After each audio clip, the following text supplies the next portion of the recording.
Those who worship the Lord, worship in spirit and truth. Those who say that they know Him must walk as He walked. Those who worship the Lord, worship in spirit and truth.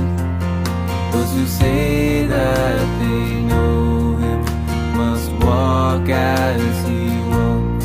He is the way and the truth, and in Him is the life.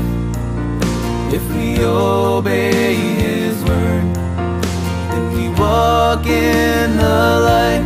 He is the way and the truth, and in Him is the life.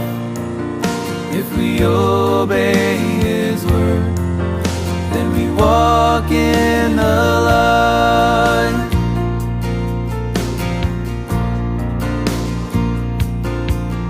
If we say that we know Him, but we don't keep His word, then we walk in the darkness, and the truth's not in us.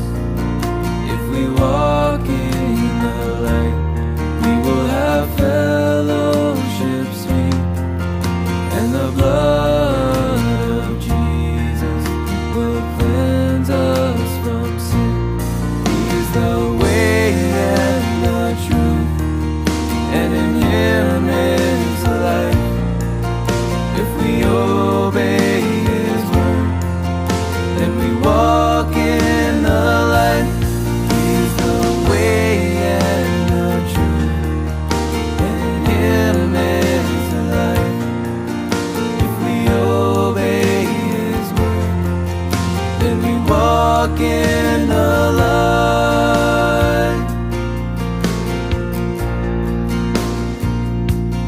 He is the way and the truth, and in Him is the life. If we obey His word, then we walk in the light. He is the way and the truth, and in Him is the life. If we obey His word, then we walk in the light.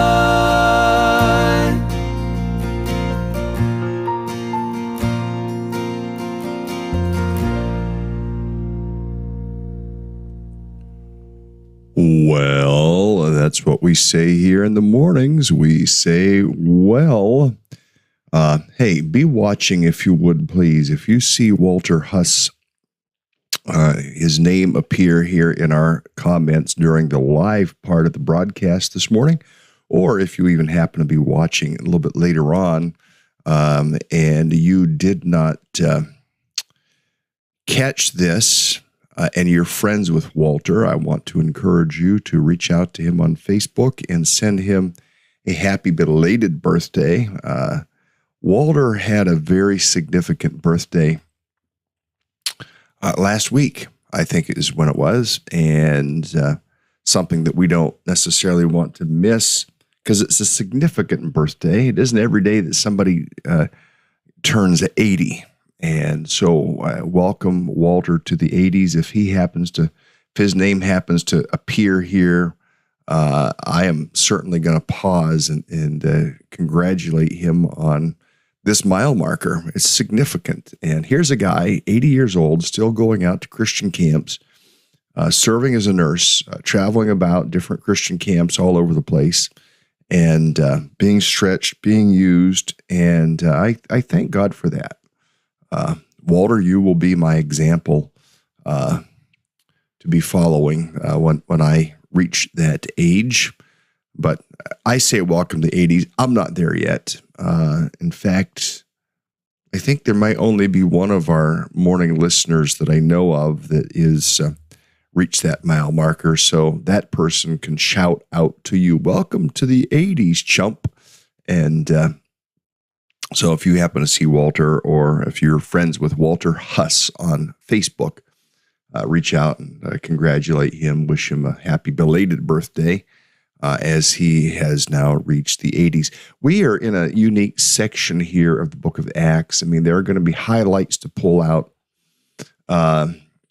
All this week, it has one label, Acts chapters 23 through 28, the trials of Paul. And we have 1 week, we have 5 days to get through these 6 chapters. And because I have concluded and promised to you that I would try to wrap up this book before I go on 3-week hiatus and go out and travel on the West Coast with my son and daughter-in-law as Wendy and I get away. So pray for Wendy to be able to get unplugged from some things.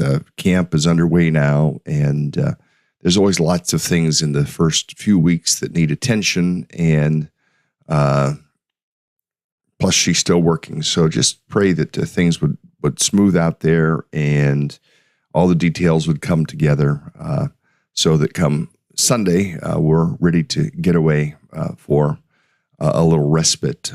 So anyway, let's get in the book of Acts, chapter 23. Paul, as you recall, is in Jerusalem, and now he is under trial by the Jewish religious leaders.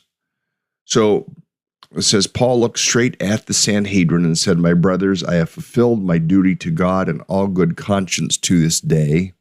Oh, that we'd be able to all say that.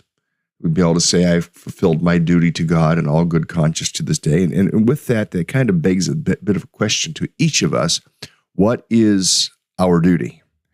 I think that in a general sense, we all have a general sense of duty as Christians to live for Christ, to live in holiness, to live in mission, to live on mission, to make the gospel known to people, to help people grow as followers of Christ.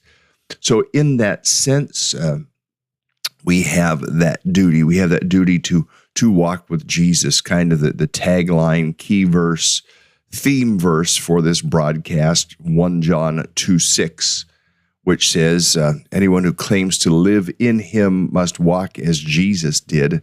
So a duty to walk as Jesus walked, that is our general duty as Christians, but beyond our general duty, what is your specific duty? To what has God called you? Now, you look at your gift mix, you look at your placement, but in the midst of that, what is God calling you to do? What is your responsibility as you walk on this sod, as you walk on this earth? What has God called you to be doing? So I encourage you to consider this verse 23:1. I have fulfilled my duty to God in all good conscience to this day. I've got a lot on my plate for this week of things I need to fulfill just this week, and you can pray for me. There have been distractions this week, and there are some very significant things I have to accomplish this week. Pray for me as I'm working at raising funds for South Sudan for the training of national leaders, and I have to try to get that wrapped up here between now and the first week of August. I'd like to really get it wrapped up this week, and that money sent over to South Sudan. I got a phone call with my leader, Mike, this morning, just in terms of how people, best way for people to give or where to put that and how to get that rolled out, trying to go through Concentric if I can. If not, I'll handle it personally. The thing that makes some of these things challenging is the governmental and banking structure of some of these underdeveloped countries. Sometimes there isn't as straightforward a path to make things happen there as we would like there to be, as there are in developed countries. So pray that this week I'll be able to raise what I need to raise for them to train a bunch of leaders who will make a national impact in South Sudan, Uganda, and Western Kenya. So very, very significant piece for me to try to get knocked out this week. There's some other things I was hoping to have done this week that are probably not going to happen. I'll have to work on them maybe while we're away. so that I can fulfill in all good conscience my duty before God. Just that verse, and look at the verse again to be able to say, I have fulfilled my duty to God in all good conscience. What's God asking you to do today? And, it looks different. Maybe the duty that you have is your duty of support for me as I try to get support to various places, be it coaching support, be it training support, be it the support of partners that we have developed in places. So that might be your duty. And your duty might be prayer. Your duty could be any number of things. Your duty could be coffee. And it's a wonderful duty. I don't mean to drink coffee. I think of Melody here, saying good morning to Melody and thanking the Lord for her work. She and Lori taking care of us, making sure we have our beverages on Sunday morning and other times, such a big part, and a few weeks of Melody filling in for Sue Greeley, our janitor. Melody, thank you for fulfilling your duties and much appreciated. So we give a shout out to our friends in India, Regala, and we say good morning to you, watching from India by the grace of God. Glad to have you along with us here this morning. So let's continue in the passage. Just what we were talking about, to be able to fulfill our duty to God in all good conscience, whatever that duty may be. Verse 2, at this, the high priest Ananias ordered those standing near Paul to strike him on the mouth. And then Paul said to him, God will strike you, you whitewashed wall. We don't read things very often. Now, I have been a protagonist.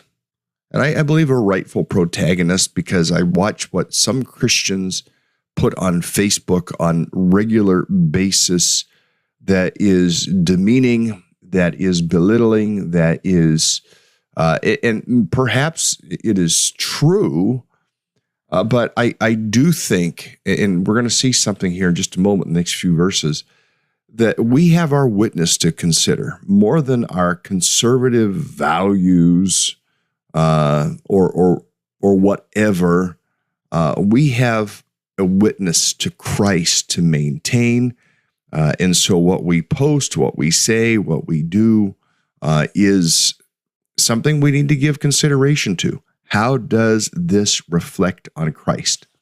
So if you're going to post something, it might be political in nature, it might be any number of things. How does it reflect Christ? Folks, you have a responsibility as Christian for your witness on social media.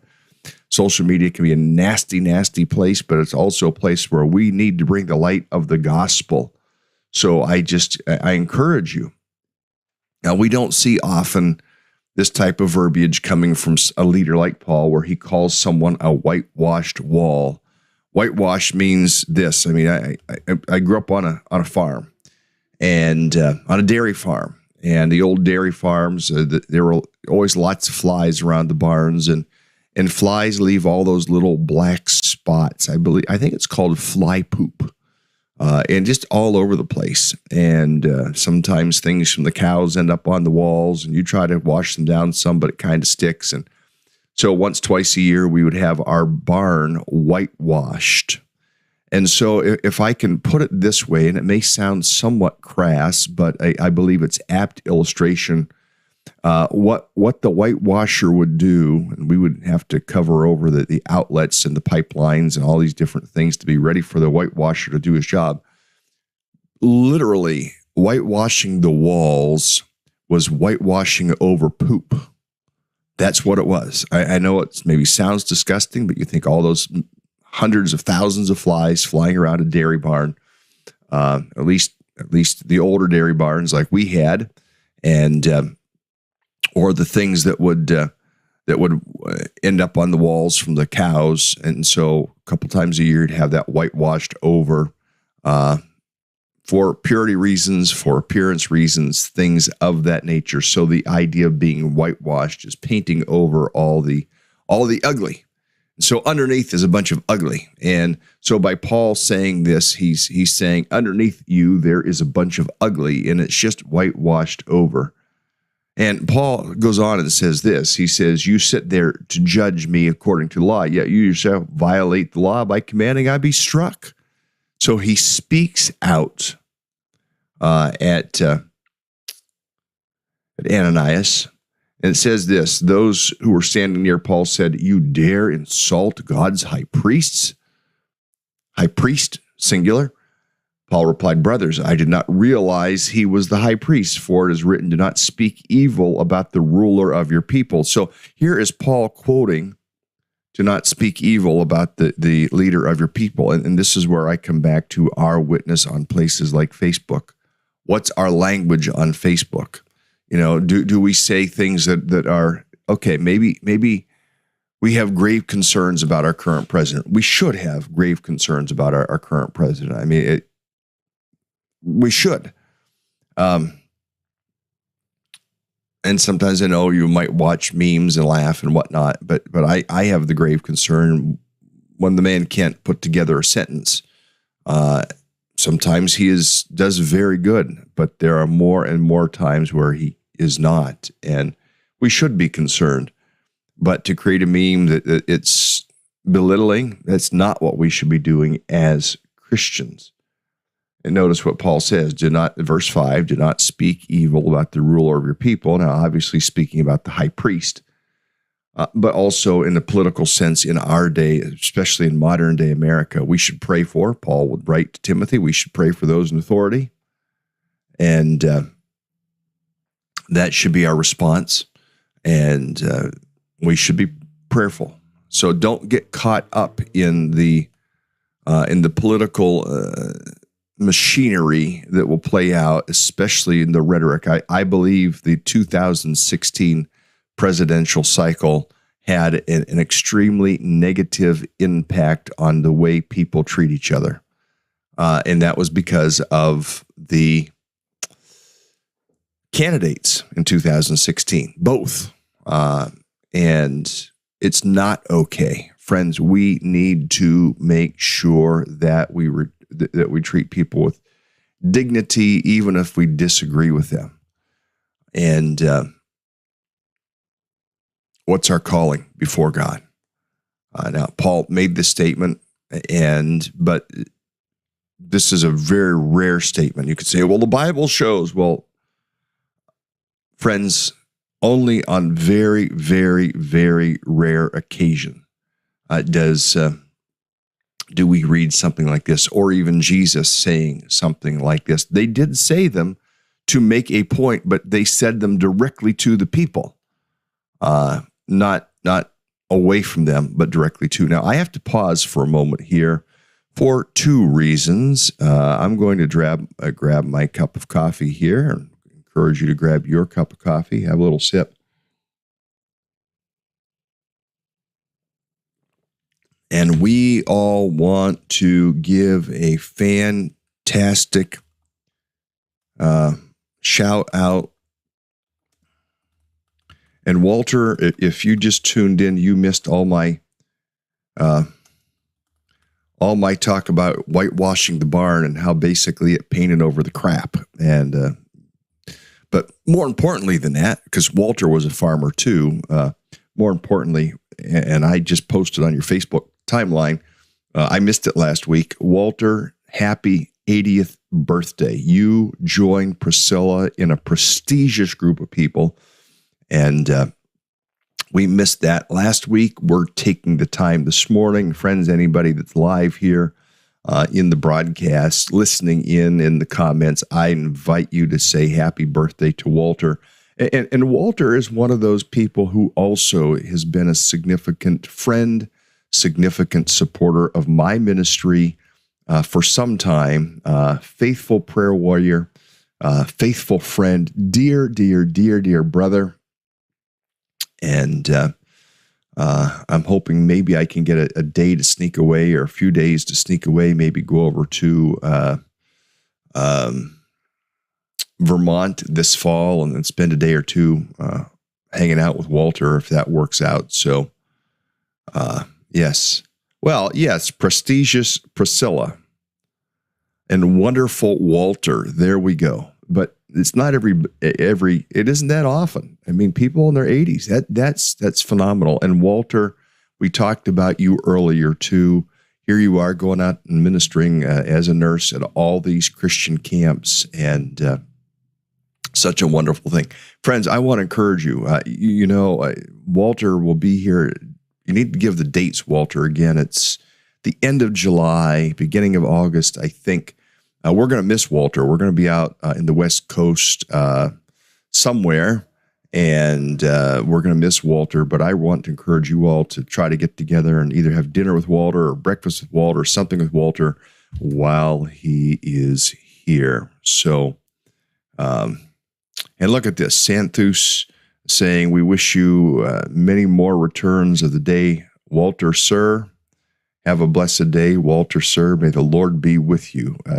Man, I hope you get a whole week of this. I hope you get a whole month of celebrating your birthday, Walter. You're a dear brother, and you're one of the people who would make the list. If I were writing a letter like Paul wrote a letter, absolutely you would make the list because of the faithfulness you've demonstrated to me and the friendship that we share. So anyway, I had to pause there, friends.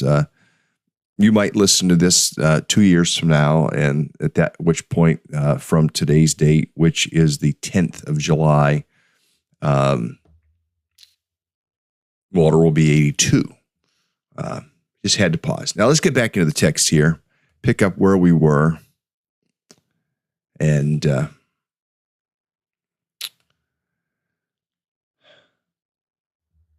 Paul said in verse 5, I did not realize he was the high priest, did not speak evil about the ruler of the people. I've talked about those things. Then Paul, knowing that some of them were Sadducees and others Pharisees, called out the Sanhedrin. My brothers, I am a Pharisee, the son of a Pharisee. I stand on trial because of my hope in the resurrection of the dead. Now, the reason he said this tells us in verse 7. When he said this, a dispute broke out between the Pharisees and the Sadducees, and the assembly was divided.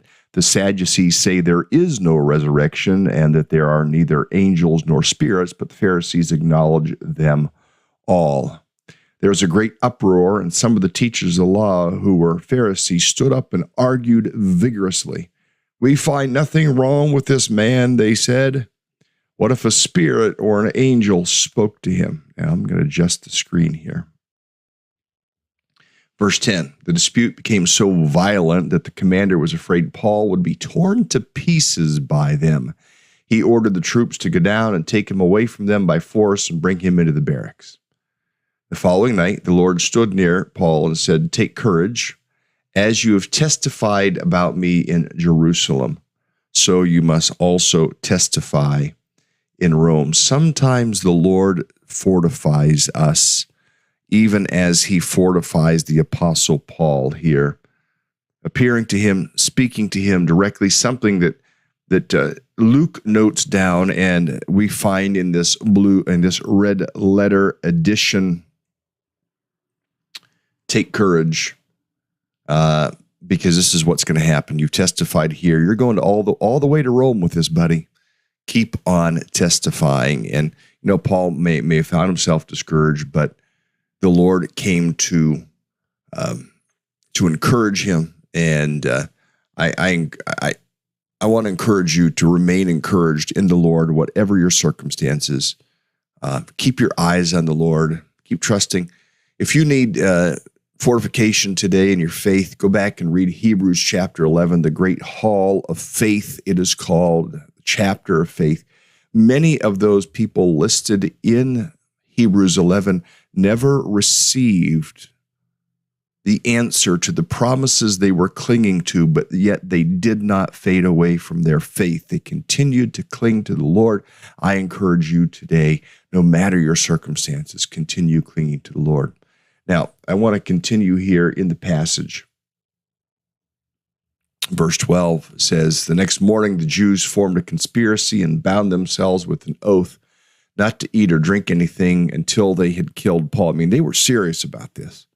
Probably not a very smart oath, because they thought, within a few days this would be accomplished. It says more than 40 men were involved in this plot. They went to the chief priests and elders, said, we have taken a solemn oath not to eat anything until we have killed Paul.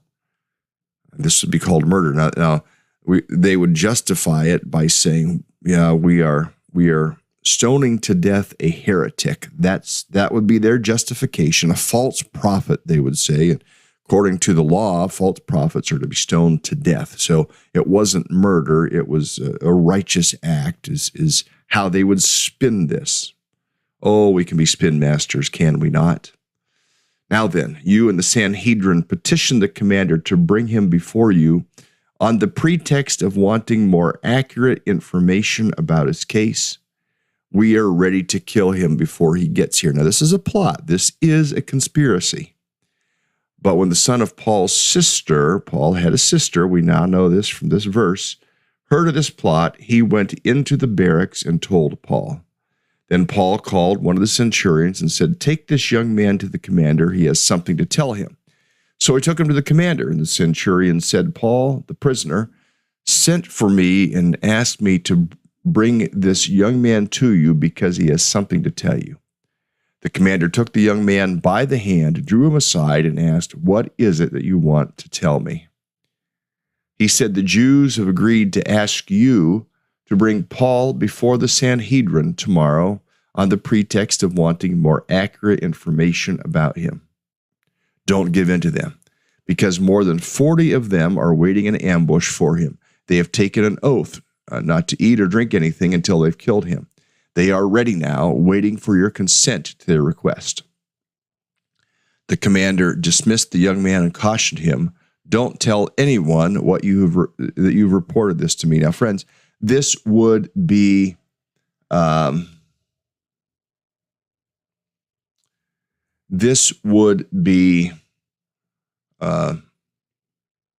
great episode. I mean, you think of a movie. Many have watched the Chosen series, and I'm hoping that gets enough support that they can continue that series and go on into the book of Acts. I would love to see the book of Acts. Now, I'm sure that there are movies that you could go probably Google it and see if there are other series of movies or movies that portray Acts. I know there's some about Paul, there's some about Peter that maybe get some of this, but this would be great stuff made into a movie format, would it not? Kind of the conspiracy and the background, the storylines and all those things, and cutting from those 40 characters and their conversation, and Paul and the young man and their conversation, and then going to the young man to the commander and his conversation, and just how they make movies. This would make for a great movie.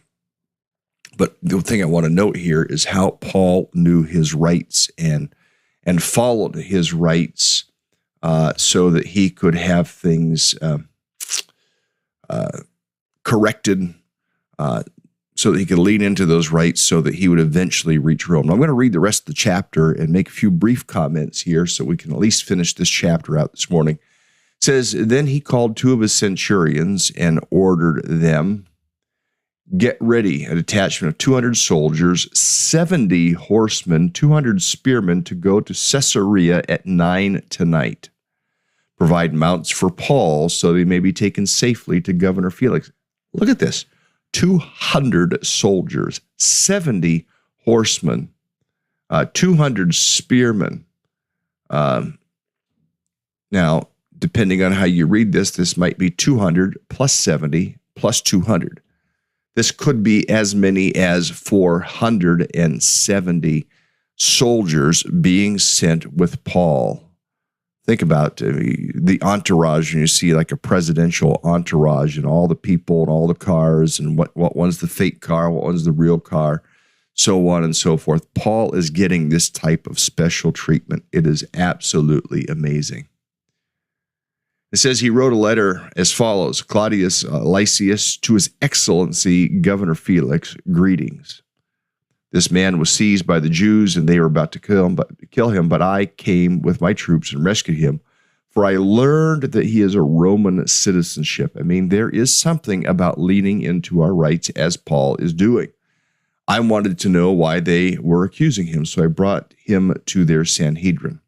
I found out that the accusation had to do with questions about their law, but there was no charge against him that deserved death or imprisonment. When I was informed of a plot to be carried out against the man, I sent him to you at once. I also order his accusers to present to you their case against him." So the soldiers, carrying out their orders, took Paul with them during the night and brought them as far as Antipatris. The next day, they let the cavalry go on with him while they returned to the barracks. When the cavalry arrived at Caesarea, they delivered the letter to the governor and handed Paul over to him. The governor read the letter and asked what province he was from. Learning that he was from Cilicia, he said, "I will hear your case when your accusers get here." Then he ordered Paul be kept under guard in Herod's palace.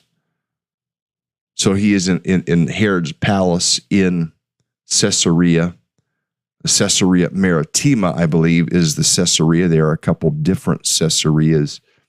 But notice the treatment. He is kept on guard in the palace. It doesn't even say he was thrown in jail. He was kept on guard in the palace. And so Paul has this type of special treatment that he gets because he's a Roman citizen and because it has become evident to the governmental leaders that this conspiracy is bound up in rhetoric, not bound up in anything that has substance as would affect the dynasty of Rome. Tomorrow we will pick up in chapter 24. We're going to have to cover a few chapters this week on one day at least, so we'll be ready to end on Friday. If necessary, on Friday, we will go long so that we can finish up this book. Hey, we do want to shout out and pray for our friends, for the children's food. Children are hungry, eating food one time a day, so please pray. And for us, this is just the reminder, and I put this up here so perhaps you can see it down there at the bottom of the screen. We in America have a lot, and so I encourage us to not complain. I told somebody, I watch people get all bent out of shape when someone at Dunkin' Donuts gets their coffee wrong and the person has a meltdown. Come on. There are people, friends, dear friends like Santhus, Regala. I mean, they're hoping to get some food sometime in the day for their families, for their children, and push back on Americans a little bit to realize we're quite spoiled here. And may those of us that are Christians pray for our friends and their needs. So, Lord, we do come before you this morning to pray for our needs. Hear our prayer on behalf of our friends in India, that you would meet the needs. Whatever needs to happen, Lord, in their behalf, would you show yourself? You tell us in Matthew chapter 6 that your Father knows the needs that you have, so do not worry. Lord, show yourself to your people in at least this part of India and other places in the world, that their needs would be met. Lord, hear our prayer. Meet their needs for the glory of Jesus. In Jesus' name, amen. Well, friends, that's a wrap for today. I will let you go. Keep praying for our friends in many places, and let's make sure we fulfill our duty before God. Have a good day, everyone.